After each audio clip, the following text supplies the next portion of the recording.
Good morning guys. Jadi pagi ini aku mau Q&A sama Mbak Gita. Hai.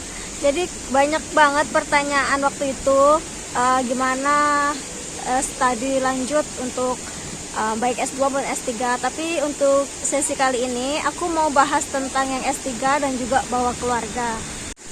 Baik, untuk pertanyaan pertama Mbak Gita, Mbak Gita itu menggunakan beasiswa apa untuk studi di sini dan ini tuh di negara mana? Oke, mungkin untuk beasiswa saya di sini alhamdulillah mendapatkan beasiswa stipendium Hungaricum Scholarship untuk program PhD. Jadi untuk informasi aja, ini adalah kota Szeged, salah satu kota besar juga, termasuknya di Hungari, kota ketiga terbesar di Hungari. Saya di sini ambil PhD Pharmaceutical Clinic. Untuk university-nya University of Szeged. Beasiswanya stipendium Hungaricum Scholarship. Jadi kalau teman-teman minat bisa nanti cek ya di website ini. Untuk pengalaman saya masuk ke sini September 2018. Aplikasinya waktu itu September tahun sebelumnya, jadi September, pokoknya setiap September ada buka aplikasi baru. Deadline-nya sampai sekitar bulan Februari. Jadi langsung pantengin aja di website stipendium Hungaricum Scholarship. Oke. Yang paling krusial apa yang harus disiapkan, Mbak?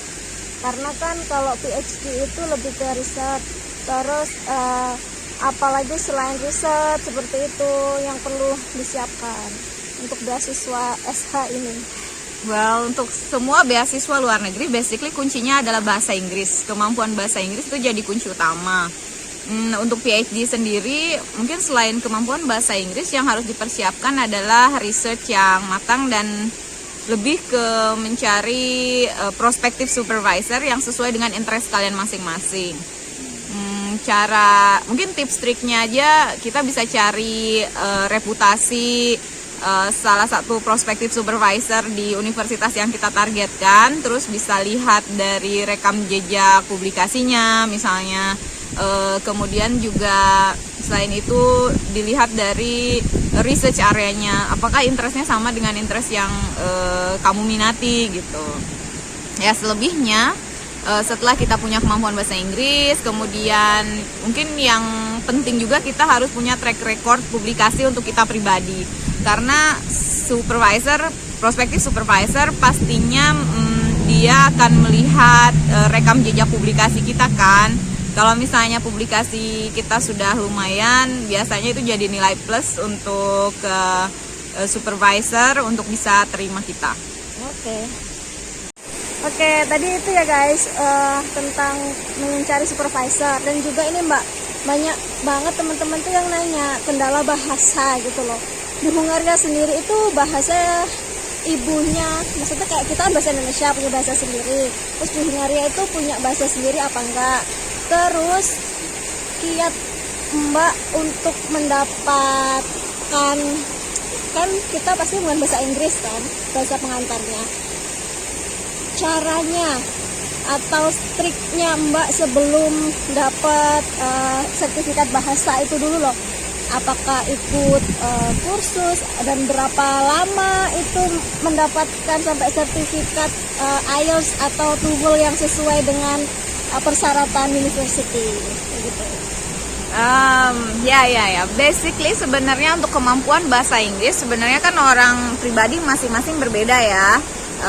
Tergantung kemampuan pribadi sama banyak atau sedikitnya mereka praktis gitu. Untuk saya sendiri, saya termasuk orang yang struggle untuk dapetin IELTS dengan nilai atau band yang sesuai dengan kriteria atau persyaratan universitas di sini.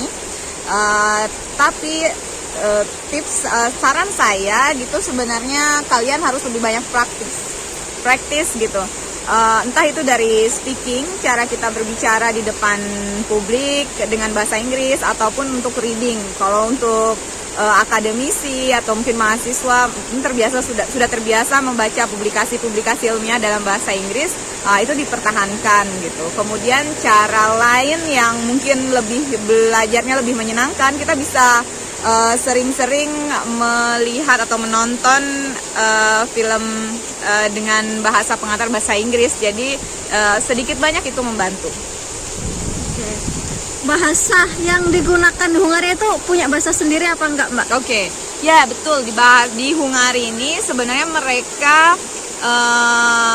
pakai bahasa Mojor atau bahasa Hungarian. Selain itu bahasa keduanya itu sebenarnya bukan bahasa Inggris tapi bahasa Jerman.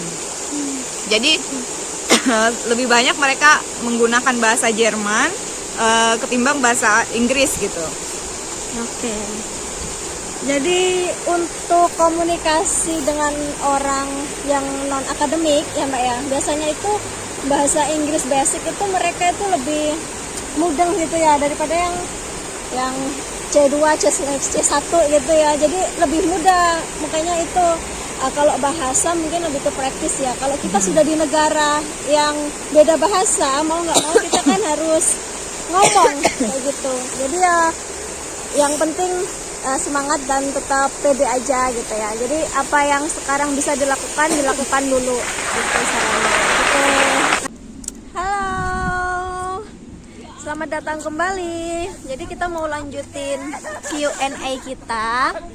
Yang tadi itu sudah scholarship, yang sekarang tentang gimana caranya Mbak Gita bisa bawa keluarga ke Hungaria. Ceritakan Mbak. Oke, alhamdulillah saya kesini datang sama keluarga, bawa suami sama 2 orang anak.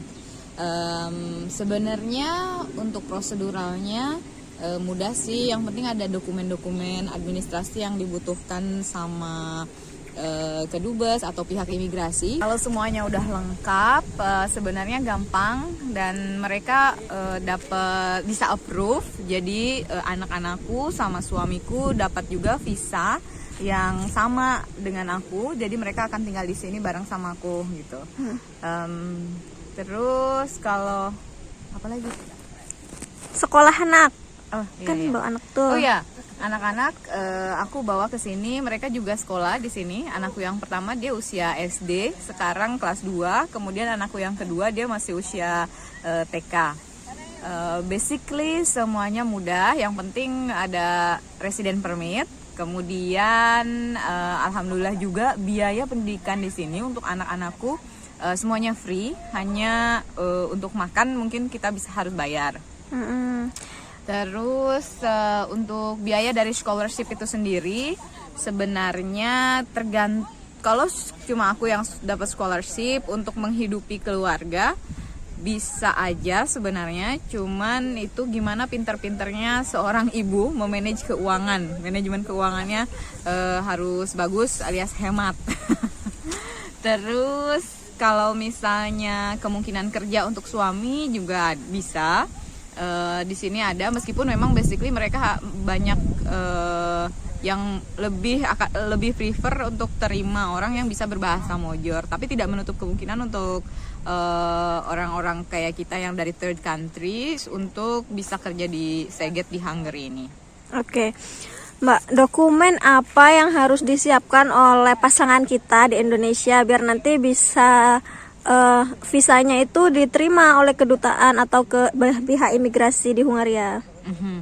Oke, kalau dokumen-dokumen sebenarnya semua sudah ada di website Hungary. Nanti kamu bisa lihat di sini. Semuanya bisa dilengkapi. Pertama, misalnya karena kita spouse, jadi bawa surat nikah. Kemudian untuk anak-anak, akte kelahiran. Kemudian ada lagi bukti keuangan yang kita punya. Kemudian setelah itu kartu keluarga dan lain-lain, itu identitas di Indonesia juga ada. Nah, semuanya sebenarnya bisa dengan mudah kita lengkapi. Yang penting finansialnya juga sudah dibilang cukup gitu untuk kita bisa tinggal di Hungary. Oke.